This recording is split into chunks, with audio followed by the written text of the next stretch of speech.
Quelques mots juste pour dire qu'aujourd'hui, je songe avec émotion à ces après-midi passés rue des Marronniers avec Evie et Claude, puis avec Claude. Et je voudrais dire surtout tout ce que je dois à Claude, tout ce qu'il m'a apporté pendant ces années où j'ai eu la chance de le rencontrer si régulièrement, où il m'a fait l'honneur et l'amitié de me parler de son œuvre et de sa vie et de m'ouvrir tant d'horizons. Ma dette envers lui est immense et profonde ma gratitude. Alors, ce colloque, quelques semaines après la disparition du poète, revêt bien sûr un caractère particulier et ma communication ne sera donc pas tout à fait comme les interventions habituelles de ce type de manifestation, car je ferai beaucoup de citations, des citations plus longues que de coutume.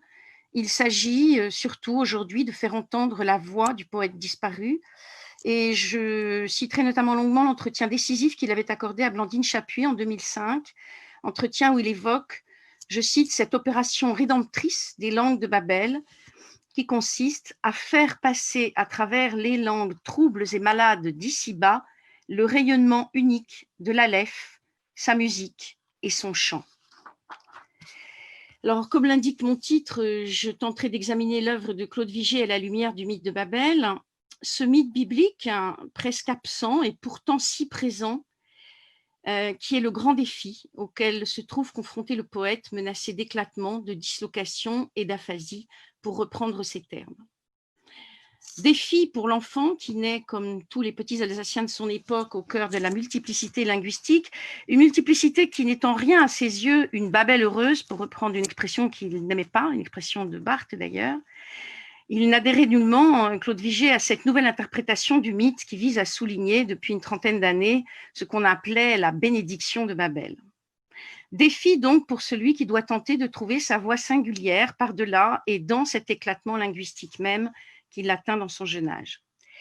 Défi pour le jeune étudiant en médecine réquisitionné par l'hôpital de Caen au début de la guerre, confronté à l'horreur des corps déchiquetés des soldats dont il doit charrier les restes dans des bassines, je cite, remplies de mains, de bras, de jambes coupées. À 18 ans, Claude Vigée résume ainsi l'apprentissage qui fut le sien lors de cette confrontation. J'en saisis, dit-il, le caractère simple, irrémédiable, et je vis que cela dépassait toute parole. Lors de ce premier face-à-face avec ce qu'il nomme l'horreur de souffrir et de mourir, c'est donc cette aphasie qu'il craint et qui le menace. Comment dire l'indicible en ce monde privé de l'idiome sacré, de cette langue d'avant Babel. Le défi est immense pour le jeune homme confronté à ce monde disloqué, dans lequel il est jeté sur les routes de l'Exode et qui doit subir de plein fouet la fracture indélébile dont on a déjà parlé et qu'a rappelé Francine, bien sûr, tout à l'heure, qui scinde sa vie en deux lors de la publication du statut des Juifs, pour ne rien dire évidemment de cet indicible auquel renvoie la seule évocation du nom d'Auschwitz. Il s'agira là d'affronter et de combattre sans faillir, comme Jacob en sa nuit, les horreurs babéliennes de ce monde clos et fermé, chosifié, pour reprendre les termes de la traduction que Neuer a proposée du premier verset de l'épisode de Babel. Alors tous ces défis, bien sûr, c'est en poète qu'il les relève, pour qu'émerge la parole, une parole de vivant, on l'a rappelé amplement depuis tout à l'heure, une parole de vie, Vigée, parole issue de cette lumière obscure d'où vient le chant, pour reprendre les mots du poète, dans un silence de Babel qui est ici silence de l'Aleph. Disons-le d'emblée, il n'y a presque pas de référence au mythe de Babel dans la poésie de Claude Vigée, très peu également dans sa prose, indissociable, on le sait, de ses poèmes.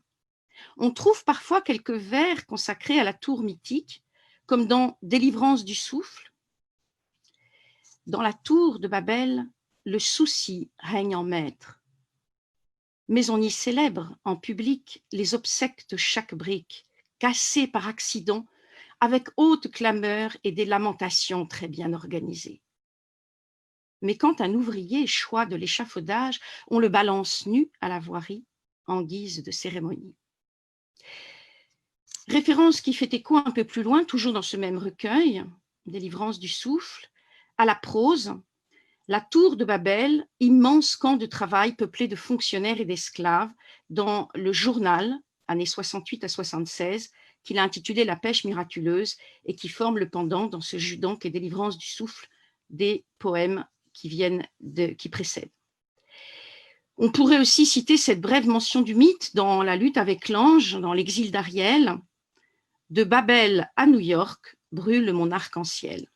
Référence qui renvoie ici à Noé, cité au vers précédent, et à l'Alliance. Ces mentions sont intéressantes, bien sûr, mais je ne les analyserai pas en détail faute de temps, car l'essentiel me semble ailleurs. Il y a tant à dire sur Vigée et Babel, et je ferai tout pour ne pas dépasser mes 20 minutes. J'ai choisi donc de privilégier la question du défi qui me semble toucher à la nature même de l'œuvre de Vigée. Je soulignerai seulement, pour revenir à ces poèmes rapidement, que les 2 premières mentions de Babel renvoient à cette vision d'une tour totalitaire que Pierre-Emmanuel, notamment, met en scène dans son recueil Babel à cette même période, recueil que commande d'ailleurs Claude Vigée, grand ami du poète, et surtout qu'au cœur de ces images se trouvent ces midrashim selon lesquels, dans le monde de Babel, une brique vaut plus qu'un homme. Ces quelques images donc sont très belles, elles ne sont peut-être pas les seules. Je ne prétends pas avoir fait ici une recension exhaustive de toutes les références au mythe. Le confinement, qui m'a privé jusque très récemment d'une grande partie de mes livres, m'en a empêché, et si je trouve d'autres références, je les donnerai pour la version écrite de cette communication. Mais ce qui est certain, c'est qu'il est très peu question de Babel dans l'œuvre de Vigée, surtout si l'on songe à l'importance cardinale de la Bible dans son œuvre d'une manière générale. Et non seulement ce mythe est quasi absent de la création poétique, mais il est aussi de la réflexion critique et exégétique du poète. Je n'ai pas dit absent, hein, relativement absent. Ce qui est surprenant, évidemment, et on pourrait dire à cet égard relativement absent, au regard de la somme colossale de réflexion qu'il a menée autour de la question de la langue et de la parole, sujet vital s'il en est pour un poète. Babel en tant que tel est rarement mentionné, même dans les innombrables entretiens que le poète a accordés au fil des ans, mais là, si l'on parle peu, ce qu'il en dit est très éclairant, on va le voir, et donne les clés de son rapport à ce mythe. Je cite donc Pierre-Emmanuel dans un entretien de 2006. Pierre-Emmanuel, pardon. Claude Vigée. Si je n'ai pas évoqué directement le défi de Babel, dit-il, le risque de l'écroulement, c'est parce que j'ai passé mon temps à le vivre et à l'affronter. J'étais trop près de mes problèmes linguistiques pour pouvoir en parler librement. Babel, l'émiettement, l'aphasie, la confusion ultime des langues représentent pour moi le grand danger, le souligner. Un peu plus loin, j'ai dû précisément me protéger contre la tentation d'une existence babélique surgie tout au nu du chaos pour mieux m'y replonger. Une enfance comme la mienne, cela risque d'être terriblement dissolvant. L'alsacien, le judéo-alsacien, le français, l'allemand, l'anglais, l'hébreu, une poussière d'espagnol littéraire acquise dans le Middle West américain. Babel n'était pas un sujet littéraire, c'était un danger quotidien qui me guettait partout. Il est difficile de jongler avec toutes ces cultures sans en ressortir sournoisement miné et détruit. Babel, pour moi, a été un défi. Un peu plus loin encore, il me fallait mettre l'enjeu de Babel à distance tout en le maîtrisant, de façon à pouvoir surfer le long de ces crêtes mouvantes comme celles de l'océan, apprendre à patiner sur les murailles glissantes à la surface de Babel, au risque d'être englouti dans ces culs de basse-fosse obscurs. Jusqu'à aujourd'hui, j'ai peur de certains mots tels que disloquer. Il écrit cela en 2006. Une grande partie de mon œuvre littéraire est constituée en apparence de fragments disjoints. Une grande partie de mes livres exprime une angoisse permanente devant l'incohérence abyssale de notre temps de vie. Et à ce point de l'entretien, on passe de Babel à Jacob. Ce que voulait faire l'ange démon Samaël, ajoute Vigée, c'était désarticuler et émasculer Jacob. Diviser, disloquer, tout cela m'a beaucoup inquiété. Cette dislocation qui menace Jacob lors de sa nuit de lutte est donc, comme dans le drame de Babel, atteindre à l'intégrité, à l'unité. Au-delà de ce que représente le monde d'après Babel, celui de la multiplicité des langues et des cultures, c'est de cette sourde menace de mort qu'il s'agit. Et il est significatif à cet égard que Vigée associe Babel à cet artiste de la fin dont il a toujours voulu se démarquer, Kafka, pour qui la question linguistique, on le sait, était si douloureuse, déchirée entre le tchèque, l'allemand, le yiddish et l'hébreu. Je laisse de nouveau la parole à Claude Vigée. Kafka est mon ennemi intime parce que je m'en sens parfois trop proche pour pouvoir lui résister. Mais il incarne Babel. America, le château. Il y a chez lui plus qu'une conscience du mal, une étrange et grinçante complaisance dans le mal. Par un glissement, Kafka, l'ennemi intime, devient Babel, qui devient complaisance dans le mal. On est bien loin de la bénédiction de Babel, on le voit. On pourrait débattre de cette exégèse bien sévère de l'œuvre de Kafka, ce n'est pas le sujet aujourd'hui, je suis sûre que Philippe aurait beaucoup de choses à dire, évidemment, à ce sujet. Mais la seule question qui s'est posée pour le poète, c'est bien sûr comment faire face à ce défi, comment surmonter l'angoisse de Babel, comment permettre à la parole d'émerger. Là encore, fort heureusement pour nous, Claude Vigée livre des clés. Et c'est alors que nous en revenons à ce dont on a parlé déjà à plusieurs reprises, au Judan. Le Judan, dit Claude Vigée, est une Babel consolidée, une Babel qui ne s'écroule pas. Il s'agit là d'une tentative de traiter le mal par le mal avec toutes ses limites. Je considère les livres que j'ai écrits comme des Judans très imparfaits, mais ce sont des œuvres qui permettent d'éviter la catastrophe de Babel. Fracassé 100 fois par les éléments déchaînés et discordants du temps, quelqu'un comme moi aurait dû se briser en 1000 morceaux dès l'adolescence. Il est étonnant que ce n'ait pas été le cas. Le Judan m'y a aidé. Alors, on a déjà évoqué le Judan et je ne vais pas ici revenir en détail sur cette question dont Claude Vigée traite abondamment dans L'Extase et l'errance et dont Francine Kaufmann est l'une des grandes spécialistes avec les articles fondamentaux qu'elle a écrits à ce sujet. Je vais peut-être juste dire qu'à mes yeux, il y a plusieurs aspects dans la pratique du Judan, même si les textes théoriques dans lesquels Claude Vigée en parle, sont, par-delà l'Extase et l'errance, à de nombreuses reprises, des façons pour lui de définir le Judan de façon critique. Il me semble que la pratique a évolué au fil du temps, ou en tous les cas que ce ne sont pas toujours les mêmes aspects du Judan qui ont retenu son attention. Et dans cette exégèse qu'il fait de Babel, de son œuvre, comme une Babel consolidée à travers le Judan, pour répondre aux défis de Babel, il me semble que c'est là un premier niveau, le plus évident, l'idée de l'œuvre qui, à l'image de la Bible, accueille tous les genres littéraires et dont l'apparente multiplicité des formes littéraires, rejoint une unité profonde. Et donc, c'est bien sûr ici, par-delà l'impression de livres dont, je cite encore Claude, l'écriture composite s'étend sur plus de 6 décennies et qui semble fait de pièces et de morceaux, de 1000 fragments disjoints, c'est par-delà tout cela, par-delà cette fragmentation, cette diversité, si on y regarde de plus près, comme le dit Claude, comme l'écrit Claude, tout cela constitue, autour de ma poésie située comme un axe au point focal de ce vaste ensemble d'expériences vécues, un seul et unique Judan que soulève un souffle de vie qui l'informe pour déjà l'emporter au-delà. Ça rejoint également ce qu'a dit Claude tout à l'heure, ce qu'on a entendu du poète tout à l'heure, ces très belles paroles sur l'œil, le cœur, la parole de vie, qui sont en deçà de l'expression du langage, et que finalement la diversité des langues est peut-être moins importante qu'il n'y paraît. Pour Claude Vigée, en son rôle, en sa quête d'unité, je voudrais même ajouter que par-delà tout ce qu'on a toujours cité, les entretiens, les journaux, la prose, les poèmes et qui composent le Judan, son rôle de professeur de littérature comparée en fait partie. J'ai compris, ajoute-t-il, que la forme du Judan était la meilleure des réponses au drame de Babel, car je pouvais m'y exprimer entièrement, y compris en tant que professeur de littérature comparée. Je dois avouer que dans le lieu de retrouvailles chaleureux où s'affrontent les étudiants et les maîtres plus âgés, notre métier de professeur m'a été extrêmement précieux. Que peut faire un enseignant au cours de ces innombrables heures de séminaire, poursuivies pendant plus de 40 ans, dispensant sa présence à autrui, pris à bras-le-corps dans un combat face à face, si ce n'est du Judan? Dans ses propos de 2006, on voit l'extension que Claude Vigée donne à ce terme.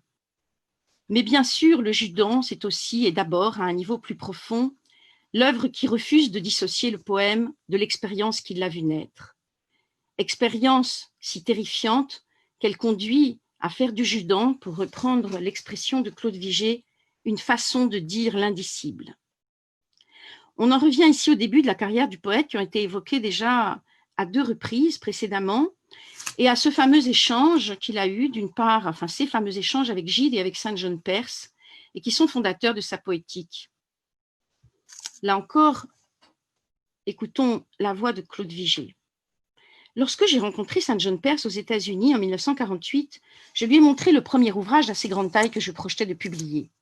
Ce recueil était composé de volets de prose narrative évoquant les drames de la guerre, de la persécution et de l'exil, accompagnés des poèmes qui en étaient les florescences. Saint John Perse m'a dit « Maintenant que les poèmes sont écrits, il faut faire disparaître la prose, brûler l'échafaudage. » Mais, ajoute-t-il, avoir échappé par hasard à Auschwitz ne constituait pas un échafaudage, et d'écrire comment on en réchappe est loin d'être un épiphénomène, c'est la pierre de touche, la vérité même du poème. C'est de là qu'il vient, il faut donc dire l'événement, le raconter et le restituer dans sa simplicité terrible. En ce sens, il ne s'agit pas tant que cela de mêler les genres ou de faire de la fragmentation, de la diversité, une forme d'unité et de richesse. Il en va de bien autre chose. Il en va de la source même de sa poésie, et lui-même précise d'ailleurs qu'il faut faire attention à cette notion de mélange des genres. Au lieu de produire de la poésie en prose, écrit Claude Vigée, mieux vaut écrire des proses douées d'une intime charge lyrique, des séquences de phrases puissantes dans leur immédiateté même, et d'où jaillissent alors les poèmes comme des jets de flammes ou des piliers de pierres lumineuses qui se tiennent droit entre la terre et le ciel. Il est permis de voir ici, en ces piliers de pierres lumineuses, des tours de Babel qui s'élancent vers le ciel, unissant terre et ciel, tels des axis mundi. Innombrables, on le sait, sont les images, dans l'œuvre vigéenne, du poème qui se dresse verticale telle une colonne, mais ces colonnes sont de lumière, car le poète a 2 missions, disait-il, écrire son œuvre et l'écrire de telle façon que le poète mène son lecteur vers la lumière. Alors cette lumière qui fait échec à Babel, c'est celle que laisse passer à qui peut le percevoir, je cite, le rayonnement unique de l'Aleph, sa musique et son chant. Je citerai donc pour finir un long extrait de cet entretien avec Blandine Chapuis, dans lequel Claude Vigée revient sur la question des langues de Babel pour les relier à cette source ultime qu'est l'Aleph. Avant d'acquérir toute science, d'explorer toute littérature, je savais que l'Aleph est présent en nous-mêmes. À partir de ce non-lieu divin primordial, tout ce qui nous arrive, même l'usage juste ou vicieux de nos langues, ressortit du bête, dont l'empire s'étend jusqu'à Tave, le royaume de la mort. Mais ce n'est pas l'essentiel, comprenez-vous, ce n'est pas l'essentiel. Je n'ai donc pas à refondre les langues impures de Babel, comme le ferait un Prométhée ou un Vulcain d'après-guerre, en les jetant à flamber dans un creuset de fer ou d'argile, exposés au feu purifiant de l'origine, pour les transmuter en une parole de cristal transparente. On notera ici la grande humilité du poète, puisque nous sommes dans Babel. Il s'agit là, évidemment, comme le dit par ailleurs Claude, non pas de se contempler avec une complaisance aussi pesante qu'injustifiée, ni d'être sottement fier d'une œuvre personnelle, mais de savoir que nous ne sommes au mieux, je cite toujours, que les porteurs souvent déficients d'une énergie, les garants dérisoires d'un royaume divin du souffle qui n'est pas à nous et devant lequel nous sommes pareils à des serviteurs un peu fiables. Mais ne nous en attribuons pas indûment le mérite. On voit ici qu'il ne s'agit pas donc de refondre les langues impures de Babel, ou soi-même de transmuter les langues babéliennes en une parole de cristal transparente, mais simplement de laisser la source qui est antérieure à cela parler. Je cite la suite de cet entretien. « À la fois obscure et lumineuse, dit Claude Vigée, la création est trouble. Dieu a raté ce monde, mais seulement à moitié. Ce n'est pas mon problème de purifier les langues, là ne se situe pas l'essentiel de ma tâche de poète. Mon affaire consiste à passer à travers les langues troubles et malades d'ici-bas, à faire passer à travers les langues troubles et malades d'ici-bas le rayonnement unique de l'Aleph, sa musique et son chant. Alors, ces langues à demi détruites redeviennent vivantes. on les guérit, on les rédime, non pas en les morcelant davantage encore, mais en les illuminant de l'intérieur. Cette opération rédemptrice des langues de Babel peut ressusciter le français, mais aussi le dialecte alsacien, ce rude idiome archaïque presque enseveli aujourd'hui sous les décombres, qui demeure dans la nuit, merveilleusement opaque mais vivant. Si le rayonnement originel de l'Aleph passe à travers les ruines de l'histoire, alors tout ira mieux, tout sera bien, si l'on peut dire. C'est une attitude plus proche de Goethe et peut-être du jeune Rimbaud que de Mallarmé. Et il conclut, chez moi, la prise de conscience précoce de la présence et du rayonnement de l'Aleph avant toute figure, toute parole articulée émergeant de la sphère psychique, relativise l'empreinte de mes langues comme elle relativise le monde créé, tout en lui conférant sa vraie valeur. Je voue un culte à la vie terrestre dont je sais très bien qu'elle est mortelle, qu'elle n'est presque rien, sinon un passage clair-obscur entre l'Aleph d'avant le commencement et l'Aleph d'après la fin, celui qui éclipsera jusqu'au souvenir du Tav. On a noté l'humilité du poète, on a noté aussi à quel point il puisait dans la vie. Ici, face aux défis que lancent les langues impures de Babel, la voix du poète est tracée, percevoir, donner à entendre la source en laquelle puiser le rayonnement originel de l'Aleph. On peut dire que pour Claude Vigée, le silence de Babel, qui est souvent évoqué par d'autres écrivains ou poètes, est bien le silence de l'Aleph. Alors, si Claude ne souscrivait pas à l'expression consacrée depuis quelques décennies par l'exégèse, la bénédiction de Babel, je l'ai rappelé tout à l'heure, ce monde menacé de dislocation dans lequel nous vivons, le drame de la langue perdue ne lui semble en guère béni en aucune façon. Du moins, ce non-lieu qu'est l'Aleph d'après la fin, celui dont il connaît aujourd'hui le mystère, était-il à ses yeux une bénédiction?